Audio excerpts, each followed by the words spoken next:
Bonjour et bienvenue à ce nouveau Café des Lyonnes. Bonjour Francine. Bonjour Alexandra.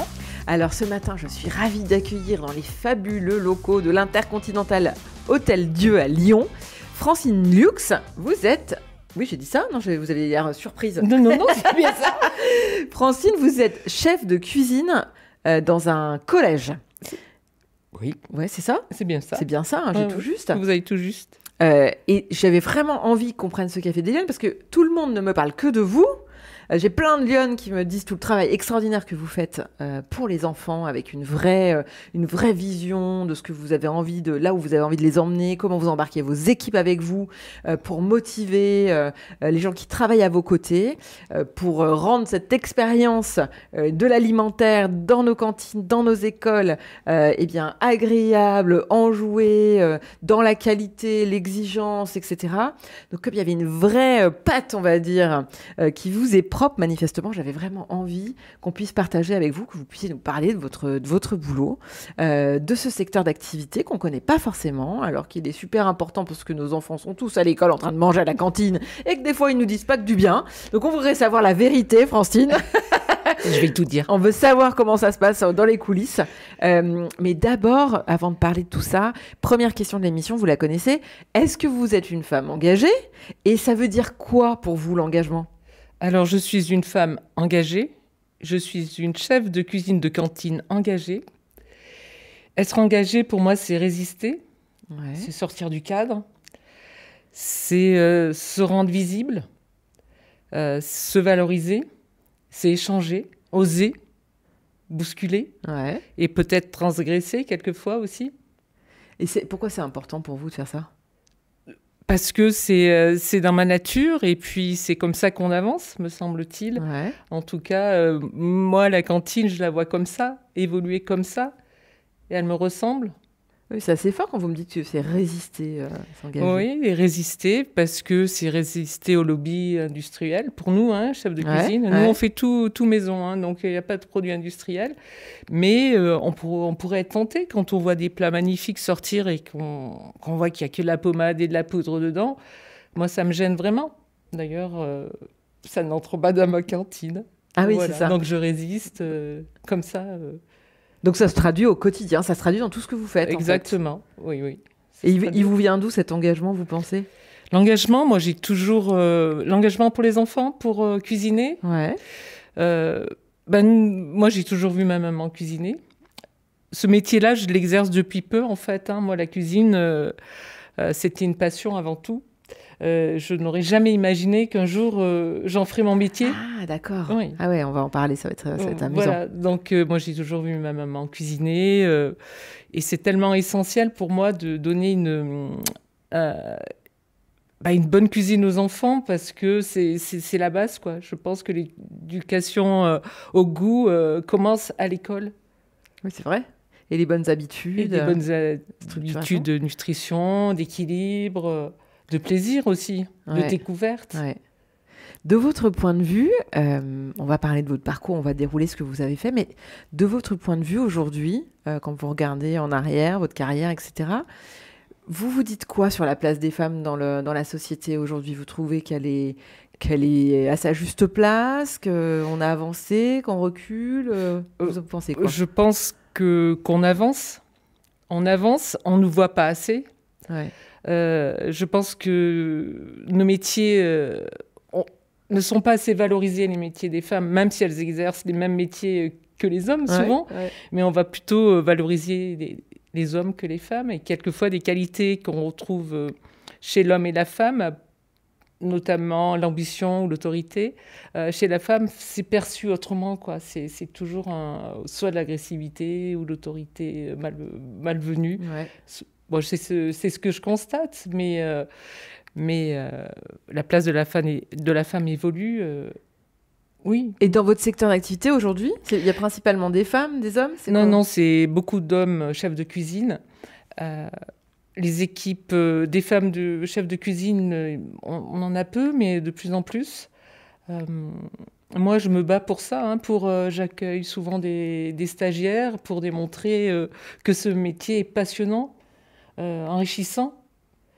Moi, je m'épanouis vraiment. Il est complet en plus ce métier. Vous êtes à la fois gestionnaire, nutritionniste, manager, créateur de recettes, formateur. Vous êtes tout ça. C'est vraiment un métier complet. Vraiment. Alors Francine, moi, j'ai envie de savoir, quand vous étiez petite fille, vous vouliez faire quoi plus grande? Chef de cuisine? Non, parce que la cuisine, c'est une passion, mais non, j'envisageais pas du tout ce métier. Moi, je voulais travailler pour la télé. D'accord. Et j'ai fait beaucoup de sport. Ouais. Et c'est ce que j'ai fait. J'ai travaillé pour la télé. Donc, petite fille, vous vouliez être présentatrice de télé ou un truc comme ça? Non, j'étais fascinée par les images. Ah oui? Ah oui, j'étais fascinée. Moi, le sport, notamment, je trouvais ça incroyable. Alors, quel est le lien entre le sport et la télé? Eh ben, le lien, c'est que je suis devenue... j'ai suivi une formation. Non, mais je veux dire, pardon. Dans votre fascination de petite fille. C'était... le sport était à ma portée, en fait. C'était... D'accord. Voilà, des athlètes. Quel sport en particulier? Il y avait un sport en particulier? Beaucoup l'athlétisme. D'accord. Voilà, l'athlétisme et les sports d'équipe, le hand. Mais le hand, c'est venu bien plus tard. En tout cas, le hand, on a vu beaucoup jouer les hommes, mais les femmes sont venues après, mais parce qu'elles ont eu des résultats. Et quand les femmes gagnent, eh ben, toutes les femmes gagnent, en fait. Et le hand, ça a libéré beaucoup de jeunes filles pour faire du sport, pour l'émancipation. Et puis, elles ont pu aborder des tas de sujets grâce à nos sportives. Donc, pour vous revenir, oui, moi, j'étais sportive, je voulais travailler pour la télé. Et donc, du coup, vous grandissez, vous vous dites, je vais faire ça. Hein. Oui, c'est ça. Et alors que vous vous y prenez comment? Alors, je vais tout faire pour pouvoir suivre une formation dans l'audiovisuel, donc de technicienne polyvalente, où il y avait beaucoup d'hommes. Donc ça veut dire quoi? C'était les gens qui sont derrière qui sont en régie en fait, pour faire les émissions? Oui, pour faire les émissions. Et moi, j'avais une spécialité, c'était opératrice magnéto-ralenti. Donc, ouh là là, ça c'était hyper pointu. C'était pointu, mais c'était incroyable. C'était chouette. Et puis j'étais dans l'action en fait. Alors ça veut dire quoi en vrai, concrètement? Donc vous êtes dans un cas régie avec le réalisateur, puis tout l'opérateur son, l'ingénieur de l'image, et moi j'étais calée avec mon magnéto et je regardais le match avec tout le monde et je devais recaler dans le temps en fait une action que le réalisateur voulait revoir au ralenti. Ah ouais, d'accord. Ah oui, donc vous êtes vraiment orienté sur un truc qui allie la télé et le sport. Oui, c'est pour ça que je ne comprenais pas le lien tout à l'heure. Ah oui, c'est ça, pardon. Ah oui, d'accord. Ok, donc vous faites cette formation? Oui. Je l'ai réussi et je suis sur le marché du travail et je suis devenue intermittent du spectacle. D'accord. Donc j'ai exercé ce métier pendant un peu plus de 9 ans. Et vous avez travaillé où alors? J'étais pour Canal et TF1, j'ai travaillé avec Froli, Jod, Amsalem, des grands réalisateurs de direct en fait. Et j'étais entourée que d'hommes. C'est ce que j'allais vous demander, il n'y avait que des messieurs? Beaucoup, oui. Et c'était pas trop dur? Non, c'était bien. Ouais. J'étais l'opératrice magnéto. Ouais, tout simplement. C'était une équipe, quoi. Il fallait surtout que ça marche, que ça fonctionne. Et du coup, ça fonctionnait comme ça. Donc, il n'y avait pas de frein particulier au fait d'être une femme? Non, c'était les compétences qui comptaient, qui comptent toujours. Qui comptent toujours? Oui. Et donc, vous faites ça pendant 9 ans? Oui, je fais ça pendant 9 ans. Et après, qu'est-ce qui se passe? Mais après, moi, j'ai rencontré pas mal de personnes, notamment mes frères qui avaient des entreprises. Et moi, ça s'est pas fait du jour au lendemain. Donc, j'ai créé après une entreprise de distribution automatique. Donc, je gérais des appareils dans des entreprises. Voilà, j'ai travaillé pour moi comme ça. Et puis je rencontre un chef de cuisine. Et là, ça a changé ma vie. Ah oui? Bah oui, parce qu'il me propose à ce moment-là de devenir réceptionniste dans son restaurant. Ouais. Et là, je découvre l'envers du décor. Moi, j'adore aller dans les restaurants, découvrir de nouveaux chefs, de nouvelles tables. Je passe vraiment beaucoup de temps. Et là, j'étais vraiment dans l'action. Et j'étais de plus en plus souvent dans sa cuisine à observer sa brigade, le chef. Et puis là, j'ai dit vraiment, c'est bien. C'est trop bien. Ce qui se passe là, c'est bien. Mais je n'avais jamais imaginé que j'en ferais mon métier à ce stade-là. Bah oui, c'est clair, ouais. Mais, et puis je me lance, et puis je passe au CAP de cuisine. Mais là, vous vous dites quoi? Vous vous dites, tiens, en fait, et si je faisais ça? Si je faisais ça, oui. Parce que ça me passionnait, mais j'arrivais pas à trouver le juste milieu. Qu'est-ce que tu fais? T'en fais ton métier? Tu continues à faire plaisir à tes copains? Ou tu vas essayer de voir si tu peux intéresser d'autres et régaler d'autres personnes? Et puis, donc, je passe mon CAP. J'étais super contente de l'avoir. Et j'ai créé mon établissement. Ah ouais, d'accord. Je l'ai créé, mon établissement. Mais je ne l'ai pas tenu longtemps. Je l'ai tenu un peu plus d'1 an. Je l'ai vendu. Et parce que ça m'apportait pas, je trouvais pas le petit truc en plus, quoi. Le sens. Non, le sens, voilà. Voilà, c'était l'aspect commercial. Je me suis dit non. Bon, j'avais pas tout, j'étais pas bien, c'était pas ce qu'il me fallait. Il manquait quelque chose. Il me manquait quelque chose. Mais j'avais des techniques pour cuisiner. Ça, c'était bien pendant 1 an. Et après, donc là, j'ai repensé un petit peu mon parcours. Maintenant, ce métier, tu le maîtrises. Oui. Pas faisant ça pour rien, voilà, c'est ça. Pour rien. Donc, du coup, je suis allée... et puis, le bien-être des enfants, comme ça m'importe, en fait. Et je dis, moi, à mon niveau, je peux peut-être faire quelque chose. Et je commençais à lorgner un petit peu du côté de la restauration collective. Parce que là, c'était... je lui dis, tiens, les enfants, toi, tu cuisines et peut-être tu n'auras pas cette pression peut-être commerciale. Mais ce sera différent. Ce sera différent. Donc, j'ai fait un essai dans une cantine. Et là, je me dis, ouais, quand même, tu as une sacrée marge de progression. Et il y a des choses à faire. Parce que je trouvais ça dommage, en fait, d'avoir un outil aussi performant et de faire des choses pas très intéressantes et pas bien... qui ne me donnait pas envie, en fait. Ouais. Donc, je me suis dit, non, tu vas travailler dans ce milieu, mais tu vas faire, toi, comme tu l'entends. Et il fallait trouver le bon endroit, en fait. Ouais, c'est ça, bien sûr. Parce que quand vous arrivez avec des idées, des fois, ça peut être perturbant de changer les codes un peu. Et moi, c'est ce que je voulais faire. Moi, je me suis dit... Francine, il faut que tu dépoussières tout ça, il faut faire un truc, quoi. C'est pas possible. Et j'ai eu la bonne idée d'écrire au département de l'Ain, en fait. J'avais entendu dire qu'ils étaient quand même assez actifs pour le bien manger au collège. Les collèges, ça fait quand même plusieurs années que vraiment ils font... que les départements font les efforts. Ils font des efforts, oui. Les lycées aussi, sans doute, mais je veux dire, c'est vrai que les collèges, ils sont particulièrement... Je vous parle de ça, ça fait 10 ans. Oui, c'est ça. Donc... mais bon, donc ils me disent OK. Ils me proposent un collège, donc à Miribel, dans l'Ain, le collège Anne-Franck. En plus, tout qui est symbolique. Et puis, je me présente et on me dit votre projet nous intéresse et on a envie que vous vous occupiez de nos collégiens, des profs. Puis j'ai démarré comme ça. Par contre, quand je suis arrivée dans la cantine, il fallait qu'il y ait un symbole autour de tout ça. Il y avait un magnifique ouvre-boîte dans la cuisine. Et là, j'ai dit à mon équipe, écoutez, vous savez ce qu'on va faire? On va prendre cette ouvre-boîte, qui est pour moi le symbole de la malbouffe. On le prend et on le descend, on le met à la cave. Et ça a donné le ton. Ouais. Bon. Ça a un peu perturbé un peu les équipes qui n'ont pas toutes adhéré, mais aujourd'hui, moi, je suis vraiment ravie parce que j'ai une équipe qui partage ses valeurs. Mais à vous écouter, on a l'impression que vous n'avez jamais eu peur de rien. Non, j'ai jamais eu peur de rien. Moi, j'ai toujours essayé ce que j'avais envie de faire. Et j'ai toujours assumé et mes choix, je les ai toujours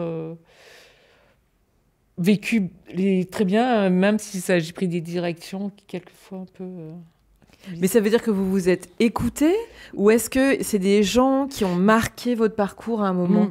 Même, c'est un peu tout ça en fait. Moi, je me suis écoutée, j'avais des envies, j'ai été soutenue, quelquefois pas, mais j'étais accompagnée, oui. On m'a dit, quand j'ai quitté le métier de monteuse vidéo, et je travaillais aussi, je faisais du montage aussi pour la pub, et mes amis n'ont pas compris.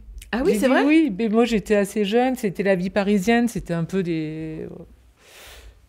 Mais ils n'ont pas bien compris, ça reste mes amis, mais maintenant ils sont contents de venir manger à la maison.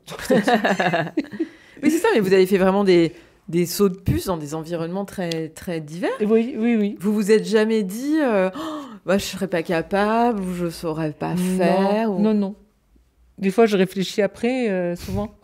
Mais là, j'avais envie, voilà. Non, puis vous êtes passé dans des univers très différents parce que l'univers vous l'avez évoqué, le télévisuel est très particulier, très codifié, mais celui des cantines scolaires aussi. Oui. Les gens, ils ont des habitudes de travail. On n'a pas non plus de capacité à changer ou à modifier les équipes comme on le souhaite. On est obligé de faire avec l'existant très souvent. Peut-être à la marge, on peut changer des choses, mais c'est quand même, ça prend du temps. Donc il faut embarquer les gens. Oui. Vous avez des budgets, il y a des contraintes à respecter. Bien sûr. Après, j'ai plusieurs enjeux dans mon engagement. Moi, j'ai un enjeu de santé publique, un enjeu d'éducation, un enjeu environnemental, un enjeu économique et un enjeu professionnel. J'ai tous ces engagements, tout ce métier. Oui.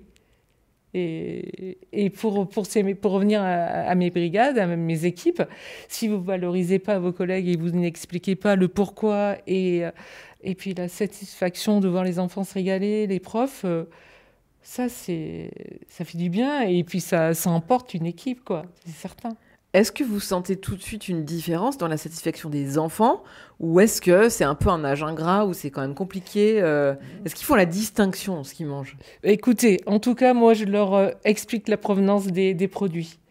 Je leur explique le bio. Je leur explique l'histoire d'un plat. Les légumes qu'ils ne connaissent pas. Donc, on arrive à faire ça dans une cantine? Moi, j'y arrive, oui, bien sûr. Voilà. Et non, moi j'ai créé ce lien de confiance ou ce lien avec les enfants et ça se passe vraiment très très bien. Qu'est-ce qui, selon vous, a été le plus difficile dans cette expérience? Alors, est-ce que c'était d'embarquer les équipes? Est-ce que c'est d'amener quelque chose de différent? Alors, les équipes, moi ça c'était pas simple. Mais il y en a qui n'ont pas adhéré, qui n'ont pas suivi. Hein. Ouais. Voilà, mais c'est pas grave. Dans ce cas-là, moi, je ne les retiens pas. Ouais.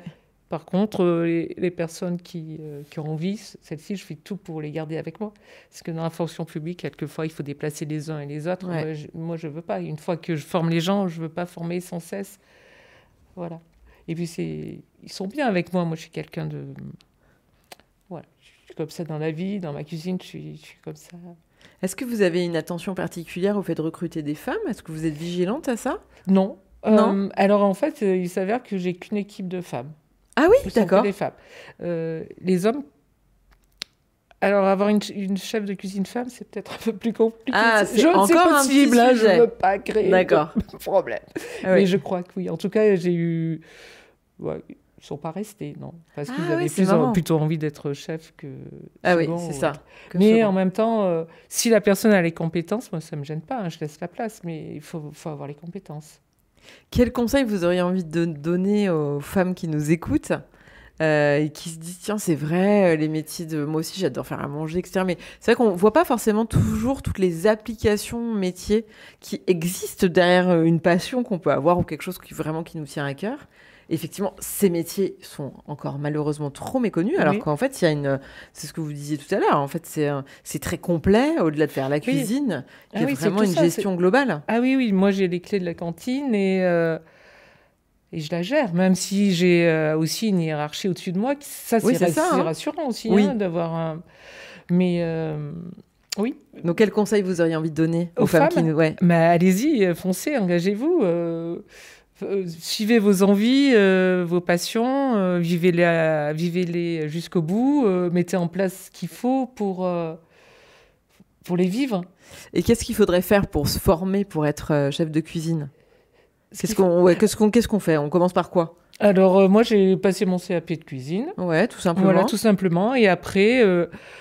on peut venir faire des stages, on peut venir découvrir. Bien sûr, des formations. Moi, j'accueille des personnes. Je participe à des salons. Je participe à des articles de presse. Ouais. J'ai eu un prix de l'engagement. Donc, pour une femme, c'est quand même important. C'est clair. C'est aussi une façon de...